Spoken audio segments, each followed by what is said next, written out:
States of America has completed its withdrawal from Afghanistan, ending America's longest war and closing a chapter in history that is likely to be remembered for unfulfilled promises and a frantic final exit that cost the lives of more than 180 Afghans and 13 U.S. service members.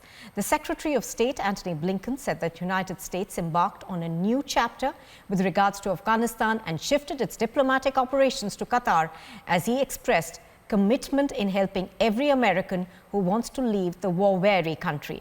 To celebrate the withdrawal, the Taliban fired shots in the air.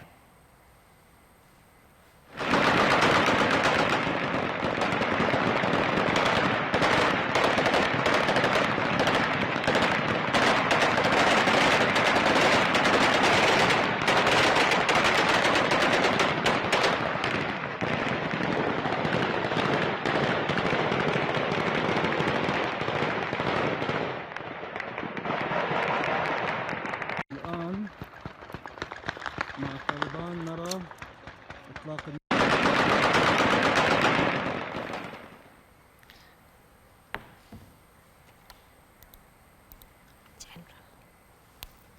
Well, General S.P. Sinha on the phone line with me. Good morning, General Sinha. Thank you for joining us. What do you think now happens in Afghanistan? Now, the U.S. has withdrawn.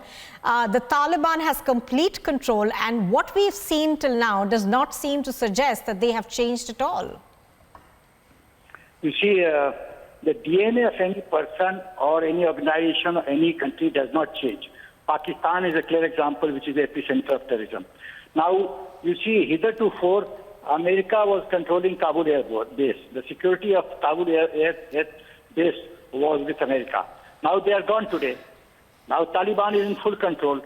Now what will happen is, now Taliban will start showing its colors. And the problem is not that. Added problem is that ISK, Islamic State Khorasan, they will now start creating problems for Taliban. So it is rivalry between two terrorist organizations which will come to the fore, and Kabul airport is not going to be secure.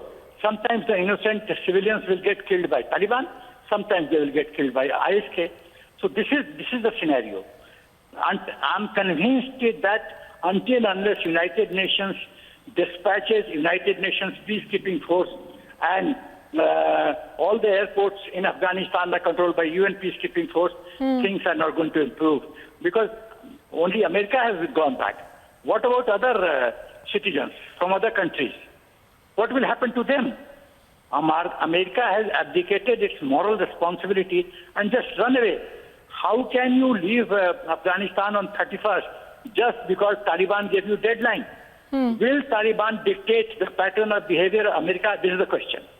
Will Taliban influence and dictate the pattern of behavior of America, the so-called superpower number one?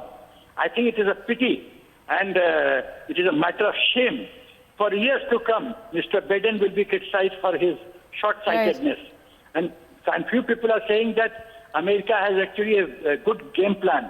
Intentionally, they have left military equipment in Afghanistan worth $86 billion, more than 100 helicopters and aircrafts and all that. But my appreciation is that when those military equipment get distributed in the ISK, Taliban and Pakistan Army, what will you get? There will be nothing left in the kitty. So I think it is this perception of few people is absolutely wrong. America has messed it up. And even the military commanders of America are criticizing Mr. Biden. It is.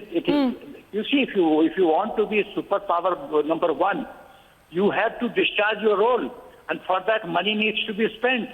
There will be casualties, there will be loss of life, but that is the price you pay for remaining world power number one.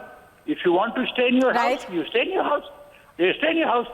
Don't claim you are world number power one. Somebody else will occupy that chair.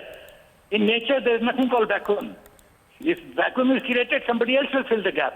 So this America has to understand. And the biggest dent which has happened to America is that strategic allies will not believe America.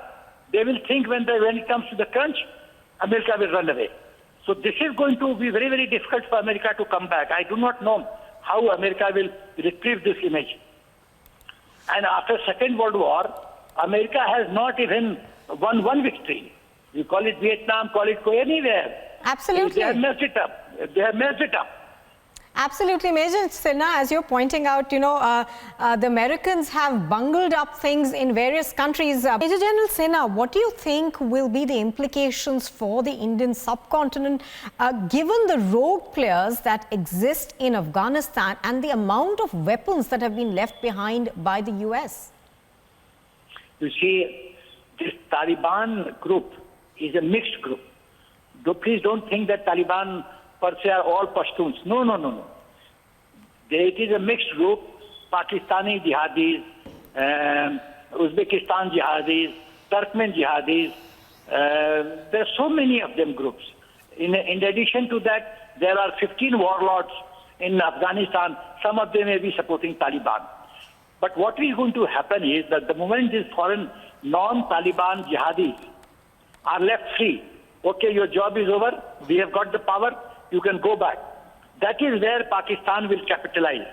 It will transfer all those terrorists to Pakistan and direct them towards J&K. Maybe other countries also.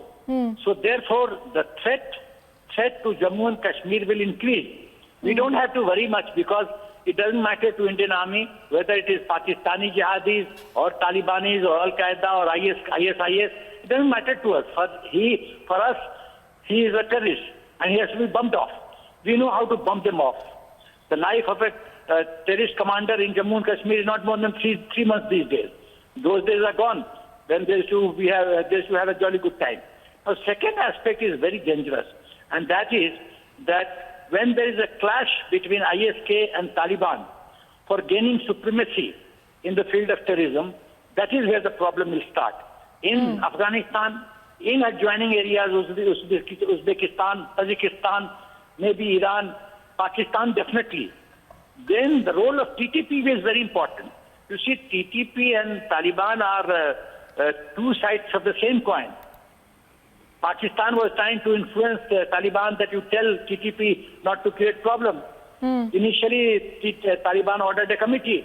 They dissolved the committee. They said, no, TTP is an internal matter of Pakistan. So it is quite obvious that the Taliban supports Tehrik-e-Taliban Pakistan. So they are hand in hand. And what is the aim of Taliban or TTP? Sharia law. Right. Dangerous shade of Sharia law. So what is going to happen that even Muslim countries who are not extreme supporters of Islam philosophy, they are in for problem because Taliban aim is to rule the entire world.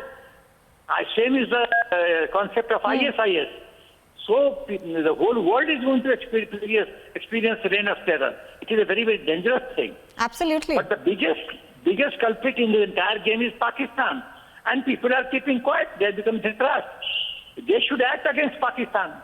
I am telling you, I am forecasting you, until Pakistan is finished from the map of the earth, the peace cannot be in the world because Pakistan is epicenter of terror. Absolutely. Major General Sinha, as you were pointing out, it's going to be a problem for Tajikistan, Pakistan, as well as China, which will try hard to control the situation.